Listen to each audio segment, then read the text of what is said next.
तरुण को जीत कर बाकी सब हार बैठी हूँ। उसकी गुप्त डायरी पढ़कर तो मैं पूरी तरह ही ढह गई। प्यार कहाँ किसी का पूरा होता है। प्यार का तो पहला अक्षर ही अधूरा होता है। आगे की कहानी विस्तार से सुनिए।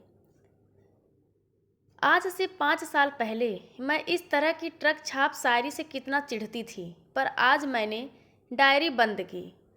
चुपके से 2 आंसू लुढ़क कर तकिए में समा गए। मैं मीरा देसाई हमेशा हर जगह हर फील्ड में हर हाल में टॉपर हूँ। जितना अव्वल आना मेरी फितरत है, कभी किसी से हारना सीखा ही नहीं। घर में मुझे कंपटीशन देने वाला कोई था ही नहीं। इकलौती औलाद जो हूँ, कहने को एक कजिन है इरा, लेकिन उससे कभी बनी नहीं। इरा अनाथ होने के बावजूद दबी कुचली बेचारी सी लड़की नहीं रही कभी। उसके पेरेंट्स मतलब मेरे चाचा चाची उसके लिए काफ़ी कुछ छोड़ गए थे, और मेरे मम्मी पापा भी उसे बहुत प्यार से पाल रहे थे। वह बहुत ही सेल्फ कॉन्फिडेंट, हिम्मती और इंटेलिजेंट रही है। फिर भी हमेशा टॉप मैं ही रह करती थी, और वह सेकंड पोजीशन पर आकर भी खुश रहती थी। लेकिन उसके शौक सारे लड़कों वाले हैं। क्रिकेट, फुटबॉल, वॉलीबॉल से लेकर हॉकिंग, पैराग्लाइडिंग, ट्रैकिंग, डाइविंग तक तमाम एडवेंचर उसका ट्रेडिशनल हमेशा हाई रहता है। हॉकी में तो उसकी एक्सपर्टाइज बॉब कट बॉल और जींस ट्राउजर या शॉर्ट्स वाले लड़कों के साथ ही घूमते रहती थी। हमेशा गोरा रंग धूप में टैन ही रहता था। एथलीट बॉडी, स्लिम लेकिन मजबूत। कभी कभी मम्मी को चिंता होती थी कि लोग क्या कहेंगे। बिन माँ बाप की बच्ची है तो ध्यान नहीं दिया, लेकिन बचपन में उसे पापा की सह रही, और कॉलेज में आते ही उसने ऐलान कर दिया कि उसकी शादी वगैरह के पीछे हलकान ना हुआ जाए। ना उसे किसी के कैरेक्टर सर्टिफिकेट की परवाह है। अपना भला बुरा वह समझ लेगी। बालिग है। इस तरह से मेरी मम्मी पूरी तरह ही उससे कट गई। रही मेरी बात, तो समाज कितना ही आगे निकल जाए, अभी भी लड़कियों की आज़ादी और उनके लिए बनाए क्राइटेरिया में फिट ना होने वालियों को अच्छी नज़रों से नहीं देखता है। यह बात मुझे बहुत जल्द ही समझ आ गई थी। यहाँ तक कि विदेश में रहने वाले एनआरआई भी अपने बेटों की शादी के लिए संस्कारी देसी बहू ही चाहते हैं। जब हिपोक्रेसी इस समाज की रग रग में बसी है, तो मैं भी फ़ायदा उठाने से क्यों पीछे रहती। नौकरी पेशा महिलाओं की ज़िंदगी मेरे सामने थी। घर में भी खटती रहो और ऑफिस में भी। न सिर्फ रोटी पकाने की चिंता, बल्कि रोटी कमाकर लाने की भी। इसीलिए मेरा पहले से तय था कि परफेक्ट एनआरआई एलिजिबल बहु मटेरियल बनना है मुझे। उसके लिए खासी मशक्क़त भी की थी। फ्लुएंट इंग्लिश और एरिकेट्स, हाई सोसाइटी में मूव करने के मैनर्स और ग्रूमिंग पर बहुत मेहनत की थी। फैशन का अच्छा सेंस था। कमर तक लहराते लंबे घने बाल, दूधिया रंगत, सुतवा नाक, छरहरा लंबा कद और हमेशा स्टाइलिश लेकिन भारतीय परिधान। घर पर भी सलवार सूट, बाहर बिन दुपट्टे के ना निकलना। जिसे देखो यही कहता, देसाई जी की बेटी कितनी संस्कारी है। पढ़ाई में होशियार है, 10 देशों के खाने बना लेती है, फर्राटेदार अंग्रेजी बोलती है, पढ़ाई में टॉपर है। कितनी विनम्र है। इससे अच्छी लड़की आज के दौर में कहाँ मिलेगी। और इस कारण इरा की बुराइयां और उभर कर सामने आती। लड़कों जैसी रहती है, लड़कों के साथ रहती है, आवारा मुंहफट है, एक नंबर की, पैसों का नशा है। इसीलिए बेचारी मीरा को कुछ नहीं समझती। ऐसी तेज तर्रार लड़कियां कभी हंसती बसती नहीं रह सकती। जब जवानी का जोश ठंडा हो जाएगा, बुढ़ापे में पछताएगी। जबकि हकीकत में ईरा एक सीधी सादी, मिलनसार, सच्ची, मददगार, नर्म दिल लड़की है। बस उसे बातें बनाना, मक्खन लगाना, अपना काम निकालना नहीं आता था। लेकिन उस समय तो मुझे यह सब बातें दिखती ही नहीं थी। बस अपनी जीत पर खुशी होती थी। एक अघोषित मुकाबला था जो उसके और मेरे बीच चलता था, जिसकी उसे खबर भी नहीं थी। तरुण हमारे कॉलेज का सबसे पॉपुलर लड़का था। वजह वही सब थी जो एक परफेक्ट लड़के में होना चाहिए। टाल, डार्क, हैंडसम, पढ़ाई में होशियार, गिटार का माहिर, सुरीली आवाज़, बढ़िया स्पोर्ट्स प्लेयर और सबसे बढ़कर अमीर बाप की इकलौती औलाद। क्या मुझे तरुण से प्यार था? नहीं, बिल्कुल नहीं। मेरा लक्ष्य बिल्कुल साफ था। मुझे इंडिया में रहना ही नहीं था। अमेरिका, लंदन या यूरोप बेस्ट किसी करोड़पति एनआरआई की दुल्हन ही बनना था। इसीलिए लड़कों के मामले में ट्रैक रिकॉर्ड सही होना भी जरूरी था। इसलिए तरुण में कोई दिलचस्पी नहीं थी। स्पोर्ट्स में एक जैसे शौक रखने के कारण ईरा से तरुण की बढ़िया जमती थी। अक्सर वे लोग साथ घूमते दिख जाते थे। तरुण पढ़ाई के सिलसिले में मेरी हेल्प भी करता था और मैं उसकी। एक तरह से वह हमारा म्यूचुअल फ्रेंड था। लेकिन एक दिन जब हम मेरे घर पर ग्रुप स्टडी कर रहे थे, ईरा तरुण के अलावा 4 दोस्त और भी थे। पर बार बार तरुण की बेचैन निगाहें जिस तरह ईरा को ढूंढती और उसके चेहरे पर ठहर रही थी, मुझसे छिपा नहीं रह सका था। मैंने फिर से अपने दिल को टटोला। क्या मुझे तरुण से प्यार होने लगा था? जवाब अब भी वही था। मुझे तरुण से प्यार नहीं था। लेकिन उसने मेरी जगह ईरा को कैसे पसंद कर लिया, यह सोच सोच कर मेरे तन बदन में आग लग गई थी। सिर फटा जा रहा था। पढ़ाई में मन नहीं लग रहा था। नहीं, मैं ईरा से ऐसे हार नहीं सकती थी। उसी रात मैं अपने पेरेंट्स के पास गई और रो रो कर अपना दुखड़ा सुनाया कि कैसे मुझे तरुण से बेइंतहा प्यार है, पर शायद ईरा की नज़र में तरुण पर है। मेरी मम्मी पापा खुश भी हुए और चिंतित भी। खुशी इस बात की थी कि मैंने विदेश में बसने का इरादा त्याग दिया था।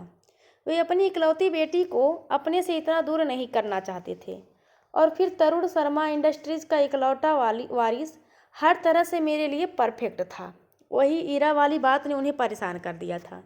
मुझे आश्वासन देकर उन्होंने सोने को लिए भेज दिया। फिर आनंद फानन में बड़ों के बीच सारे मुकाबले तय पाए गए।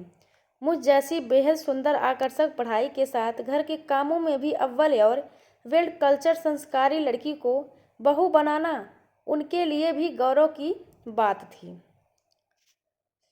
वहीं ईरा के बारे में सुनकर वे थोड़ा बिदक गए थे। हालांकि मेरे मन में अभी भी धुकधुकी थी कि तरुण किसी भी पल इनकार कर देगा। ईरा पूरा आसमान सिर पर उठा लेगी, लड़ेगी, झगड़ेगी। तरुण का मैसेज मैंने कांपते हाथों से खोला था, जिसमें उसने मेरी मर्जी पूछी थी और मैंने हाँ कहा था। तमाम अंदेशों के बीच जब तरुण ने एक सादा से फंक्शन में सगाई की अंगूठी पहनाई तो मुझे अपनी किस्मत पर यकीन ही नहीं हुआ। मुझे अब भी लग रहा था सगाई हुई है, शादी नहीं। मैंने तरुण का चेहरा पढ़ने की कोशिश की। वह बस पूरा समय धीरे मुस्कुरा रहा था। शादी का मुहूर्त 15 दिन बाद का सुनकर हम दोनों को आश्चर्य हुआ था, पर बोले कुछ नहीं थे।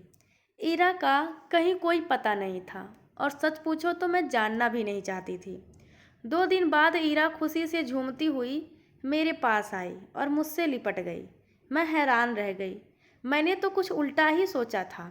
पता है मीरा, तुम यकीन नहीं करोगी, चाचा जी मेरा एडमिशन कनाडा के सबसे जाने माने आइस हॉकी इंस्टीट्यूट में करा रहे हैं।